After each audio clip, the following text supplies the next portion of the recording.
नमस्कार दोस्तों, द हिंदी पाठशाला 91 चैनल में आपका स्वागत है।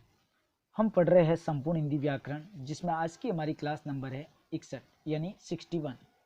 और आज की क्लास में हम पढ़ेंगे करण कारक, संप्रदान कारक और अपादान कारक। यानी आज की क्लास में हम 3 कारकों को पढ़ेंगे। तो आइए दोस्तों, बिना देर के आज की क्लास को हम शुरू करते हैं। पहला है दोस्तों कारक नंबर 3, करण कारक। करण कारक का मतलब होता है, जैसा कि मैंने कल बताया था कारक की परिभाषा बताते समय और प्रकार बताते समय, कि करण कारक यानी से या के द्वारा, जैसे कि संज्ञा या सर्वनाम के जिस रूप की सहायता से क्रिया का व्यापार या कार्य होता है उसे करण कारक कहते हैं।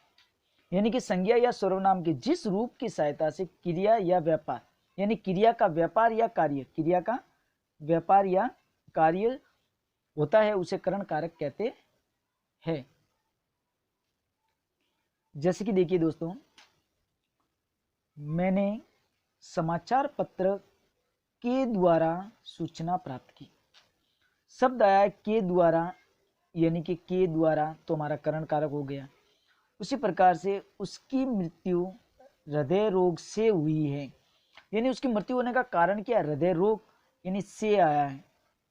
तो किस कारण से हुई है? हृदय रोग से हुई है, यानी ये करण कारक हो गया। उसने सारी बातें प्यार से की। दोस्तों वैसे करण कारक का मतलब होता है संबंध, यानी नजदीक। ठीक है, तो उसने सारी बातें प्यार से की, यहां पर भी से यानी करण कारक। मैंने उसे तार के द्वारा सूचित किया, यानी के द्वारा मतलब करण कारक। ठीक है दोस्तों, उसी प्रकार से आगे देखिए। अब नंबर 4 देखिए दोस्तों, संप्रदान कारक। संप्रदान कारक का मतलब होता है के लिए, यानी इसका अर्थ होता है के लिए। संप्रदान कारक यानी संप्रदान का अर्थ होता है देना। संप्रदान का अर्थ क्या होता है? देना। वाक्य में जिसे कुछ दिया जाए अथवा किसी से कुछ लिया जाए, वे शब्द क्या कहलाते हैं? संप्रदान कारक के रूप होते हैं।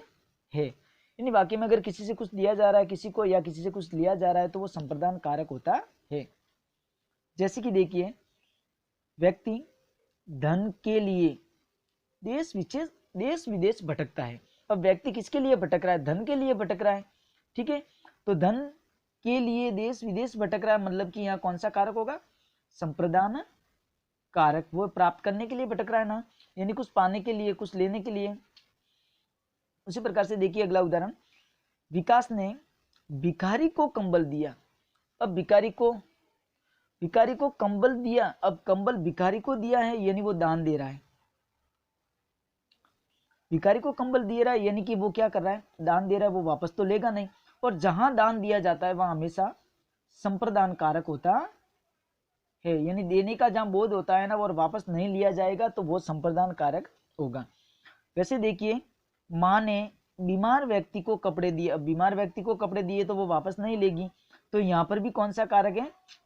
संप्रदान कारक। वैसे ही संजय माता के लिए दवा लाया। अब संजय ने किसके लिए दवा लाई है? माता के लिए दवा लाई है, यानी अपनी माँ के लिए वो क्या लेके आया? दवा लेके आया है। तो यहाँ पर भी कौन सा कारक होगा? संप्रदान कारक, क्योंकि उसके वो पैसे नहीं लेगा। ठीक है दोस्तों, आगे देखिए कारक नंबर 5। कारक नंबर 5 है अपादान कारक। यानी कि अपादान कारक का मतलब होता है से मतलब अलग होना, पृथक होना। ठीक है, करण कारक का मतलब था से, यानी संबंध होना, उसका संबंध होना। और अपादान कारक का मतलब से, लेकिन इसका मतलब होता है अलग होना या फिर पृथक, यानी दूर होना। यानी कि संज्ञा या सर्वनाम के जिस रूप के द्वारा अलग होने, निकलने, डरने, लजाने, शर्माने और तुलना करने का बोध हो, अपादान कारक कहलाता है। यानी कि संज्ञा या सर्वनाम के जिस रूप के द्वारा अलग होने या फिर निकलने या डरने, लजाने, शर्माने और तुलना का बोध हो, वहां अपादान कारक होता है। जैसे कि देखिए, मेरा घर तुम्हारे घर से बहुत दूर है। अब मेरा घर तुम्हारे घर से बहुत दूर है, तो बहुत दूर मतलब वो पृथक हो रहा है, यानी दूरी बता रही है इसमें। ठीक है दोस्तों, तो यहाँ कौन सा कारक होगा? अपादान कारक होगा। उसी प्रकार से गंगा हिमालय से निकलती है। अब गंगा हिमालय से क्या हो रही है, पृथक हो रही है। गंगा जो है वो हिमालय से निकलती है यानी पृथक हो रही है, तो अपादान कारक। पत्ता पेड़ से गिरता है, अब पेड़ से गिरना, गिरना यानी पृथक होना, तो वो क्या है, अपादान कारक। बच्चा छत से गिर गया, अब छत से गिर गया है यानी उससे क्या हो गया, दूर हो गया है वो छत से, तो वो पृथक अपादान कारक हो गया। जैसे रहीम कुत्ते से डरता है, रहीम किससे डरता है, रहीम कुत्ते से डरता है। अब कुत्ते से वो डरता है यानी उससे दूर भाग रहा है, तो यहाँ कौन सा कारक होगा, अपादान कारक। वैसे देखिए मोर कबूतर से सुंदर होता है, अब यहाँ पर तुलना की जा रही है, मोर को कबूतर से सुंदर बताया, मतलब तुलना की जाती है, जहां तुलना होती है वहां पर भी अपादान कारक होता है। उसी प्रकार से आगे देखिए दोस्तों। अब दोस्तों करण कारक और अपादान कारक में अंतर, यानी करण और अपादान जो कारक है इसमें क्या अंतर है, क्या समानता है। तो देखिए दोस्तों, करण कारक और अपादान कारक दोनों में क्या आता है, से परसर्ग दोनों क्या आता है, यानी करण से और अपादान से दोनों में से परसर्ग ही आता है। से परसर्ग का प्रयोग किया जाता है, यानी कि यदि जुड़ने के अर्थ का बोध हो, कौन सा अर्थ, जुड़ने का, यानी जुड़ने के अर्थ का बोध हो अर्थात साधन के अर्थ का बोध हो, तो वहां करण कारक होगा, और अन्य स्थिति में अपादान कारक होगा। यानी कहने का मतलब अगर जुड़ने का बोध हो तो है करण कारक, ठीक है, और अगर दूर होने का बोध हो तो वहां है अपादान कारक, दूर या पृथक हो।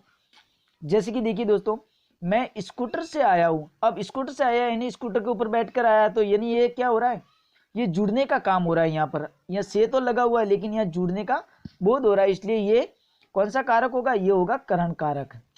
लेकिन ये दूसरा उदाहरण है कि मैं जयपुर से आया, अब जयपुर से आया यानी वो जयपुर से क्या हो गया, पृथक यानी दूर हो गया जयपुर से, तो यहाँ पर होगा आपका अपादान कारक। ठीक है दोस्तों, इसी प्रकार से अब आगे देखिए दोस्तों, आज की क्लास को हम यहीं पर समाप्त करते हैं, और अगले जो कारक है, कारक नंबर 6, 7 और 8, वो 3 जो कारक है उसको हम कल की क्लास में पूर्ण कर देंगे, यानी कारक वाली क्लास हमारी जो है वो हमारी कल हो जाएगी, पूर्ण हो जाएगी। दोस्तों हमारा वीडियो कैसा लगा आप हमें कमेंट में ज़रूर बताएं, और ज़्यादा से ज़्यादा वीडियो को लाइक करें, कमेंट करें और शेयर करें, और अगर हमारे चैनल पे नए हो तो हमारे चैनल को सब्सक्राइब करें। धन्यवाद।